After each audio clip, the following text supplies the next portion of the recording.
Quase todo mundo que viu Death Note acaba vendo o Light como o vilão que tá matando milhares de pessoas e o L como o herói que quer salvar a humanidade desse monstro. Mas será que isso realmente faz sentido? Será que o L é esse herói que todo mundo acredita? Ou será que ele é tão vilão quanto o próprio Light? Essas são as perguntas que a gente vai tentar responder hoje, e talvez depois desse vídeo você nunca mais veja o L do mesmo jeito. Então vambora!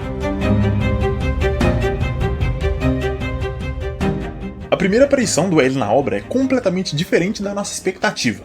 Depois de um bom tempo sendo mostrado só como uma sombra atrás de um computador, manipulando tudo e todos como se estivesse jogando xadrez com a vida real, a gente finalmente conhece o rosto do maior detetive do mundo. Mas, ao contrário do que a gente esperava, ele não é aquela figura fria, elegante e calculista que normalmente a gente associa com um gênio. O L aparece todo curvado, com olheiras, descalço e com uma expressão completamente entediada. Ainda assim, por mais que essa aparência desgrenhada quebra a nossa expectativa, ele marca sua presença muito bem. E esse contraste entre a estranheza e a genialidade é uma parte essencial do apelo do personagem. Ao invés de um herói carismático, inspirador e animado, o L é introvertido, pragmático e cheio de manias, o que é muito bem representado pela sua obsessão por açúcar, que aqui serve tanto para tornar ele um personagem ainda mais estranho quanto dependente. E só pela apresentação do personagem e as características que a gente acabou de comentar, o L forma um contraste muito grande com o Light. A ideia de Death Note nesse início não parece ser mostrar o conflito entre o bem e o mal de uma forma binária e maniqueísta, já que o tempo todo ele faz questão de mostrar o quanto o L é tão estranho e peculiar quanto o próprio Light. Mesmo que eles tenham uma visão de mundo completamente diferente, eles têm muito mais em comum do que parece, já que os dois compartilham muito mais do que a gente percebe no primeiro momento. Ainda assim, aqui, a visão de mundo deles é totalmente diferente e até oposta. Enquanto o Light quer construir uma nova ordem mundial sob o seu comando divino, o L representa justamente o outro lado, a lógica, a racionalidade, o ceticismo, a crença nas instituições humanas e não em um deus ou um novo mundo. E o melhor de tudo, em nenhum momento a obra afirma com certeza quem tá certo ou tá errado. Tudo é construído nos detalhes. E um bom exemplo disso é que é o L quem faz o primeiro movimento controverso nessa disputa de gênios. Já que a sua decisão de usar o Lindy Taylor como isca para atrair o Kira realmente é muito inteligente, mas também bastante complicada. Já que ele literalmente estava jogando com a vida de um ser humano. Claro, o Lindy Taylor já era um cara condenado à morte pelo sistema judicial japonês. O que o L fez foi só adiantar a sua morte e dar alguma utilidade para ela. Mas espera aí, não é exatamente isso que o Kira diz que tá fazendo? Aqui a gente já começa a perceber o tipo de questionamento que vai ser apresentado ao longo da obra inteira. Quando L finalmente monta a sua equipe de investigação, até a forma que ele interage com os outros é bem interessante. Ele não é exatamente alguém super gentil, carismático ou um líder inspirador. Mas mesmo assim ele ainda tem alguns pequenos momentos, umas passagens bem sutis em que ele prova que é um ser humano de verdade. Seja quando ele tá fazendo piadinhas sem graças, dividindo o bolo com o Matsuda ou demonstrando preocupação com o Yagami. E essas cenas são importantes porque elas mostram que, apesar da sua lógica inabalável, quase sobre-humana, ele ainda é só um humano. Um humano esquisito, recluso e meio bizarro, sim, mas ainda humano, alguém que se importa. A grande questão é que ele só não sabe lidar com isso. Essa batalha mental entre os dois personagens definitivamente é a melhor coisa da obra. E isso, inclusive, é uma coisa que eu pretendo discutir em um outro vídeo, falando sobre as diferenças entre a parte 1 e a parte 2, porque a parte 2 é horrível e a primeira é ótima. E por isso, nesse vídeo aqui, o foco vai ser totalmente no L, beleza? Com o tempo, ele vai deixando de ser só um antagonista pro Light e se tornando também um espelho para ele, já que os dois têm uma inteligência absurda, um senso de superioridade total e uma obsessão pelo próprio papel no mundo, se vendo como figuras indispensáveis, agentes de mudança que podem mudar tudo. Mas talvez a maior diferença entre eles seja que, enquanto o Light assume completamente essa arrogância e esse autoritarismo, o L ainda tenta se manter preso à lógica e à dúvida. Ele usa sua racionalidade extrema não para acreditar em si mesmo de uma forma cega, mas para duvidar. Aos poucos a gente vai vendo que o objetivo principal do L não é dominar o mundo, e sim entender. E aqui vem o que eu acho mais interessante sobre o personagem, o porquê dele ter escolhido lutar contra o Kira com tanta determinação. Para ele, vencer o Kira, um assassino que se autodenominou Deus, significaria que o mundo ainda faz sentido, que ele ainda é um lugar lógico e racional, um lugar onde o L ainda pode se encaixar. E é justamente por toda essa construção que eu acho que esse início da apresentação do L é muito mais do que a criação de um antagonista. Esse é o momento em que a obra estabelece todas as bases do que vai ser discutido em toda a primeira parte do anime. O que é certo e errado, o justo e o injusto, quem são os heróis e os vilões. E bem rápido a gente vai perceber que essa luta mental entre os dois, na verdade, é um jogo para ver quem está disposto a sacrificar mais a sua humanidade para poder vencer. E é justamente por conta disso que em Death Note o L funciona de uma forma muito diferente dos outros personagens dos animes mais populares. Aqui não fica claro se ele é é o herói que tá tentando fazer justiça, ou só um antagonista super egocêntrico, ou até um manipulador frio e egoísta. E talvez ele seja tudo isso ao mesmo tempo. A verdade é que o L é um personagem muito interessante, e até raro hoje em dia. Alguém que faz o certo pelos motivos errados, ou pelo menos pelos motivos bem duvidosos, para dizer o mínimo. À medida que a gente conhece o L, fica muito claro que ele não tá perseguindo Kira por um senso de justiça para fazer o que é certo. Tanto que ele mesmo diz que resolver crimes não é uma questão de fazer justiça, fazer o que é certo, e sim um passatempo, algo que estimula ele intelectualmente. Para ele, trabalhar como detetive é um grande quebra-cabeça, um grande jogo.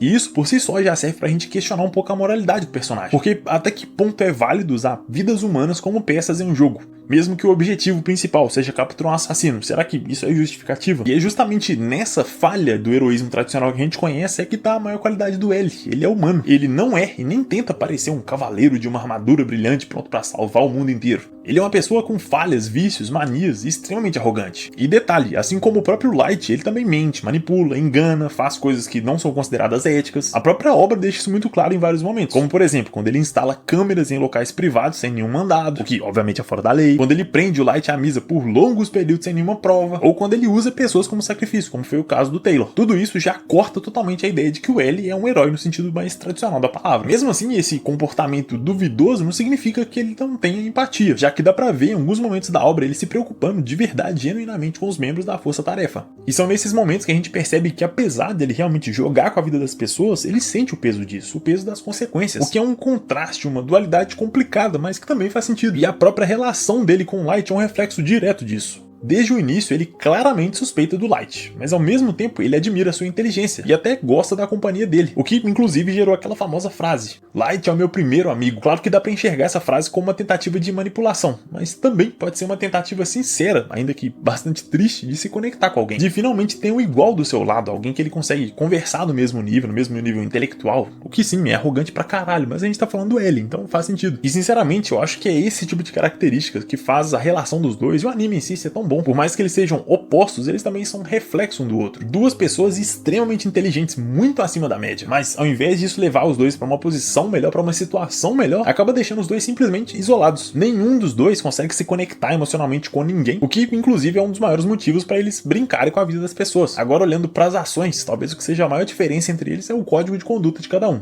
Enquanto o Light nem sequer pensa antes de eliminar qualquer ameaça que apareça no seu caminho, o L ainda tenta vencer com provas, com lógica, com investigação. Mesmo assim, a própria obra faz questão de deixar claro que o L não é um herói, e mesmo assim muita gente trata ele como se fosse. O que eu acho que mais incomoda as pessoas na figura do L é que ele mostra uma verdade que é muito desconfortável de enfrentar, que às vezes, para enfrentar o mal, a gente também precisa se sujar. E pensando assim, o que mais diferencia o L do Light é que ele sabe que tá pisando na lama. Ele não se vê como um deus puro, um herói imaculado, e justamente por isso ele não tenta parecer nada além do que ele realmente é. Ele não é perfeito e nem tenta ser, e é isso que torna ele tão humano. E tudo isso faz ainda mais sentido quando a gente pensa no passado do personagem, já que o L nasceu num orfanato de gênios, sem nenhum laço familiar ou vida social como a maioria das pessoas conhece. Aquele era um lugar onde todo mundo era brilhante e todo mundo subestimava o outro, o que explica muito bem a dificuldade que o L tem de lidar com as pessoas. A sua relação com a Misa, por exemplo, deixa isso muito claro. Desde o início, ele vê ela como uma peça no tabuleiro, da mesma forma que o Light vê. Para ele, ela pode acabar sendo útil para encontrar o Kira e conseguir alguma resposta. Mesmo assim, por mais que ele tente se manter distante, frio e lógico o tempo todo, ele reage de forma humana e natural às interações dela. Ele fica surpreso com o beijo, ri dos comentários, se diverte. Dá pra perceber que, de certa forma, ele olha pra Misa com uma curiosidade quase inocente, como alguém observando algo completamente novo que ele não consegue entender racionalmente. O que faz total sentido, já que ele nunca teve esse tipo de interação antes, principalmente com uma mulher. Então, por mais que ele tente se manter imune ao lado emocional, ele também não consegue fazer isso. E aqui, olhando pro lado emocional, psicológico dos personagens, eu acho que isso seria a maior diferença entre eles. Por conta dessa criação do L totalmente distante de afeto e carinho, de contato humano, ele se permite se conectar com as pessoas, enquanto o Light não. O Light teve tudo isso, teve amigos, uma família que o amava, pessoas comuns do seu lado, mas ele se sentia entediado, cansado de tudo aquilo. Já o L, que nunca teve isso, quando tem essa oportunidade, ainda que pequena, agarra isso com todas as forças. Um quer se distanciar totalmente da sua humanidade, enquanto o outro tá tentando desesperadamente entrar em contato com ela. No fundo, dá pra ver que o L é uma pessoa que passou muito tempo sozinho e não sabe mais como se relacionar com as outras pessoas, mas que mesmo assim continua tentando. E é por isso que o personagem funciona tão bem. Ele é completamente completamente oposto ao Light e ao mesmo tempo muito parecido. Prova disso é que até o Light, tentando se afastar das pessoas, acha interessante, gosta de ter essa relação com Ellie. Claro que a primeira parte inteira do anime é sobre eles tentando se encontrar e se destruir totalmente. Mesmo assim, dá pra ver que eles estão claramente adiando esse momento, o que pra mim é um indício muito forte de que eles fazem isso por medo de ficarem sozinhos de novo. E por isso, pra mim, a morte do Ellie é um dos momentos mais tristes da obra inteira. Toda a cena é construída pra que a gente entenda e sinta a tristeza que ele sente, como se ele já soubesse o que ia acontecer. A gente vê as referências da cena em que Judas traz Jesus, a forma com que ele observa o Light e a Misa conversando, e até a cena em que ele lava os pés do Light. Tudo isso é uma grande referência à passagem bíblica onde Jesus lava os pés dos discípulos, incluindo o próprio Judas. Tudo isso serve para mostrar que o Ellie já sabia o que ia acontecer. Ele sabia que tinha perdido tudo por conta da sua humanidade, a fraqueza que o Kira não tinha. A maior tragédia do Ellie não foi ter sido derrotado pelo Light, mas perceber que foi a sua própria arrogância que levou à sua queda. Quando ele decidiu revelar sua identidade, mostrar o rosto e trabalhar do lado do Light, ele fez isso achando que era mais esperto, mais inteligente. Ele apostou alto e perdeu. Principalmente porque quando ele estava nas sombras, manipulando tudo de forma oculta, ele estava em uma extrema vantagem. Desde o seu primeiro movimento com o Lindy Taylor, que ele descobre que o Kira é da região de Kanto, no Japão, ele estava em extrema vantagem. E mesmo assim abriu mão disso por arrogância. Então talvez se ele tivesse mandado um substituto para interagir com a força-tarefa, ele ainda estaria vivo. Mas o Ellie acreditava demais em si mesmo. Era arrogante demais para aceitar que qualquer um estaria no seu nível, ou nesse caso, acima dele. Um ponto muito interessante é que eu já vi algumas pessoas comentando que a morte do Ellie, a derrota do Ellie, começou com a morte do Atari, já que ele era a última conexão com a humanidade que ele possuía, e depois de perder esse amigo, ele não tinha mais nada. O anime deixa subentendido que depois que o Atari morre, alguma coisa muda dentro do Ellie, como se ele realmente tivesse perdido o seu porquê. O que, sinceramente, eu acho que faz bastante sentido, se a gente parar pra pensar na pressão que os dois deviam estar sofrendo. Então, qualquer coisa que mudasse minimamente as emoções poderiam resultar numa derrota, que foi o caso do Ellie. Mesmo assim, eu acho que é muito injusto dizer que o Ellie falhou completamente só porque ele morreu. Na verdade, eu acredito no contrário. Pra mim, o Ellie venceu essa disputa, já que mesmo depois da sua morte, foi ele quem deixou um plano de continuidade, nomeou o Nier e o Melo como seus substitutos, o que acabou resultando na morte do Kira.